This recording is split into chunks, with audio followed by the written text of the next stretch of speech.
Louise, I guess one of the things as well, I mean, given a lot of the work, what we do is sort of selling to private equity and things, I guess one of the main focuses for PE is on the management team that they're backing to take the business forward. And I think it's maybe less relevant for sort of trade acquirers where they might just fold it in and benefit from the synergies. But with private equity, they're backing a team to deliver on a 3 to 5 year plan. And I guess one of the things is making sure you've got a structure in place to make sure those key people in the business are incentivised, to carry on growing in the business and benefiting on the upside as well, just to create that sort of alignment between management and PE.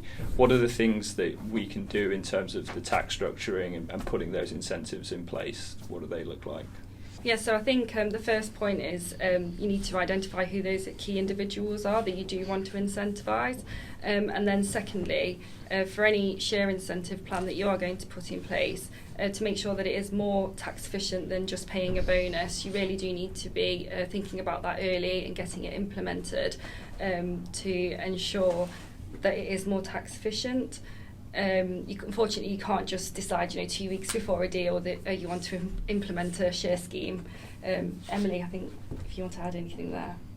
Thanks, Louise. So I think what we do is work with companies to ensure that what they're putting down, the correct legal terms for their employees, so that they're incentivising them, but also they potentially want to reward them on a sale.